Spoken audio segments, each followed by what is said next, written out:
In the last episode of Deadman's Deliveries, I unboxed the Dudley Boys, two household names to ECW and Attitude Era fans. Today, I unboxed a second-generation superstar who follows in his father's footsteps, his father who was a part of that fabled Attitude Era. Watch along to see who it is.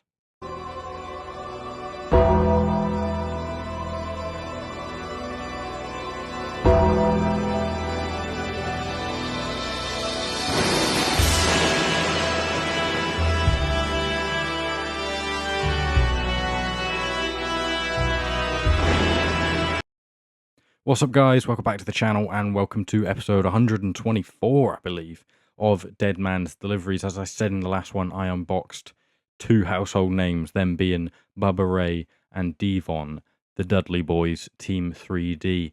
Now I unbox a man who isn't quite as much of a household name, but maybe would be if he used the name of his father. That is Lexis King, aka Brian Pillman Jr. So I'm going to open this up. Let's get into it. So today we will be unboxing the Elite Series 116 Lexis King, aka Brian Pillman Jr. This is a figure that I got quite a while ago and just haven't unboxed, but today we're finally getting into it, starting off very excitingly with a pair of normal, just skin tone mic holding hands. So yeah, that's that. Now we get into the more interesting stuff, like this black and gold jacket. No Velcro, because it's just an open one, as you can see on the box. If you pay attention to the box there are the other guys in the line. This is my own first and only, at the minute at least, figure from Elite 116. There is, of course, his dad, Flying Brian Pillman, sorry. Which you can really see the resemblance there. You've obviously got Randy Orton, Kevin Owens, AJ Styles, and Jade Cargill. I'm not particularly impressed or interested in any of those figures. Jade Cargill's probably the best one of the set, but I don't particularly collect women's figures. So, yeah, this was the only one I really wanted. First time in the line. It's another new character, and it's a pretty nice figure. So, yeah, you got the gold designs. They wrap around the bottom. I don't know how to describe a lot of these designs. But you can see that these bits actually come off the jacket. Obviously, they've just like designed it to be a part of the jacket and instead of like coming off, because I guess it would cost them too much money. But you got the gold going around the collar, which I don't know if you could put it down. I suppose you could. Probably could if you wanted to, but he doesn't wear it down, so it makes more sense to just have it up. That seems like it's a little bit low compared to where it is on his arm. But anyway, enough about the jacket. Let's get into the figure, which, to be honest, looks really, really nice. You got the black kick pads, with a sort of bronzy sort of outlines there. He's got the Johnny Gargano syndrome. I don't actually know.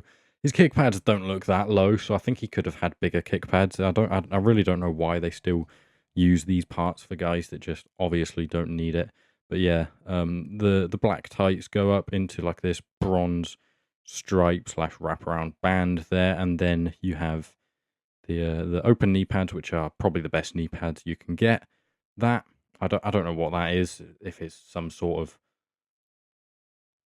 of astrology sign, God knows. I don't know what that means. I don't watch enough of NXT to know what that means either.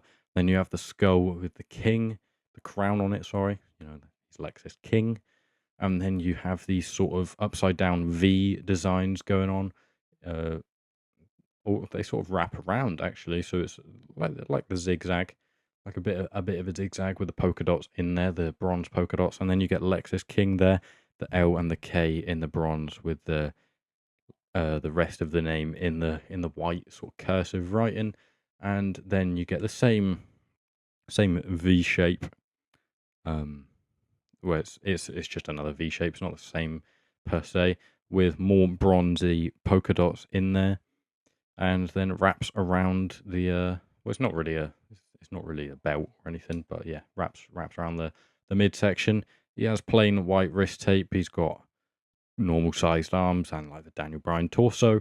And he has a really good head scan. He's quite a unique looking guy. He's got very funky beards, which I don't think they've went too adventurous on it for this figure. But yeah, he's got the blonde hair. You can see the sort of darker roots there, so it's dyed blonde, obviously. But yeah, they could have went a bit more out there with the beard, but it's a good likeness. And he has this sort of bandana that comes down here. It's actually, I didn't know that. I thought it was just part of the figure, but as you can see, I think I would probably just keep that on because I think it looks better, better with it on, to be honest. But yeah, that's cool. I didn't know that came apart. But yeah, that is the figure. Which I'm sorry, I don't know how to get it to focus consistently. It'd probably help if I had a proper camera rather than a phone. This is a new phone though, so I was hoping it'd be a bit better than that, a bit better than my old one. But it's better quality, but there's been some issues with it as well, similar ways. But this is a really nice figure. I've not unboxed it in a while. It feels quite smooth. I've not actually checked the articulation properly. That leg kicks forward nicely. That one I thought was going to be stuck, but it actually seems okay. It doesn't go up fully. It does kick back a little bit, but it seems all right. You can do a pretty good knee slide as well, which is nice. The feet seem to click quite a bit. I don't know if is he new enough to have. Yeah, he has the full foot swivel. I don't know if that was Elite 113. Maybe they brought that in. But the arm articulation all goes round. Biceps seems to go around. It's quite hard to separate it sometimes, but the biceps seems to move by itself as well. The double jointed elbows can be a bit tough sometimes, especially when I just don't open the figures for quite a while. Obviously doesn't help, but yeah, decent torso bend. Waist swivel is okay, a little bit tight, but I prefer the figures to be a smidge on the tight side, to be honest, just because then you're fedding with them, or you're posing them around. They're not going to be loose and all just floppy all the time. But yeah, all the joints seem fairly tight, so I'm happy with that. All seems good. It's quite a nice figure, to be honest. I don't think it's one that's sold great. I think it went on sale quite a bit. And it was one of those that's, it's on Smith's and it's like a tenner after a while. But it's a good figure. I've got to say, it's a really, really nice figure. Good likeness. Decent jacket accessory as well, which I'm just putting on right now. The colours don't particularly match from the gold to the bottoms, which look a lot more on the bronze side than gold, to be honest. And I don't really know how to have the jacket on him either with the hair, because I've just put the jacket on and then put his head back on over the top of it. But I don't know if I love how that looks, but it's okay. It's not terrible. It looks all right. Alternatively, obviously, you can pull it out and have the jacket like that, but I don't really like it like that. I do wish it'd go under there a little bit better. But I guess if you played around with it for a bit and worked it out, it'd probably look a bit better. You can also take the collar down, I suppose, to give it a little bit more room to look more natural, which is what I'm trying to do. But it's a nice figure, and it's another new character. I did not expect to get an elite of him, of all people in NXT. Before a Javon Evans or Chase U. I guess they're not really as much in it anymore. But Duke Hudson's gone. But he got an elite before Obafemi, before Ethan Page, way before Ricky Saints / Ricky Starks. I guess obviously he was there before them. But I prefer how that looks with the collar down. I think looks a bit better. The color match is pretty naff, I've got to say. I don't know if it's really. It looks a bit better on camera. The tights designs looks more gold on camera than it does in person. They look really bronze in person, but it's a nice figure.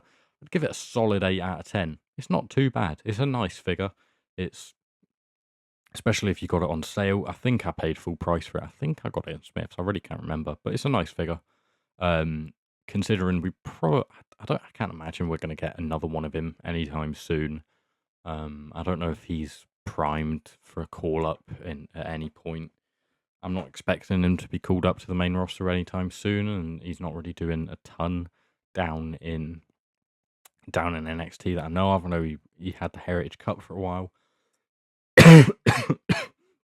which I don't really know how that works, to be honest. But anyway, yeah, nice figure. Here's an 8 out of 10. It'd be better if maybe if the hair moved a bit more, or just mainly the paint matching of, or the color matching of the jacket and the tights. But yeah, it's a nice figure. Other than that, quite a smooth one, poses quite well, and it needs to be for like this sort of smaller guys. Albeit I don't think he's incredibly athletic. You know, he's smaller, but he's not really slim.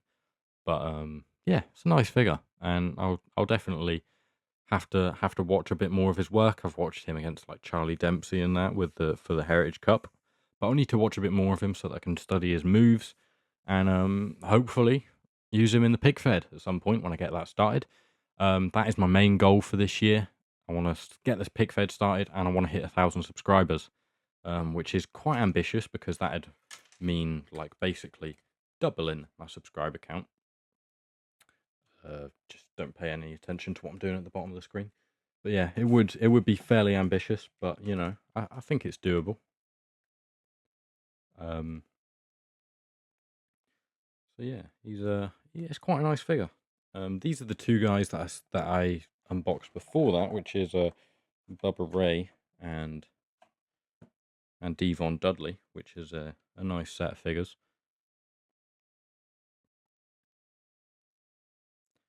I'm actually thinking that I've set these up wrong. I cannot remember for the life of me. I don't always get them mixed up. It's just when I was recording that video, I kept getting the Dudley boys' names mixed up. And now I feel like I've set it up wrong. And it's actually, it's Bubba Ray that cutters them through the table, which I think it is. But, you know, I'll do my research before I have them in the Fed. I will have the correct person delivering the Dudley Death Drop, aka the 3D. The table didn't break. Wow, see, table still didn't break. That is one for the blooper reel, but it's going to stay in the video because I can't be asked. So yeah, thanks for watching, guys. Hope you've enjoyed. If you have, leave a like, comment, subscribe, hype the video, turn your post notifications on, everything, all of the above. If you don't do all of them, then never watch a video on my channel ever again. I'm joking. Just for you know, I don't even know what I'm saying anymore. You don't care. So yeah, thanks for watching. Hope you've enjoyed. If you have, watch the next one, I suppose, and I'll see you there. Goodbye.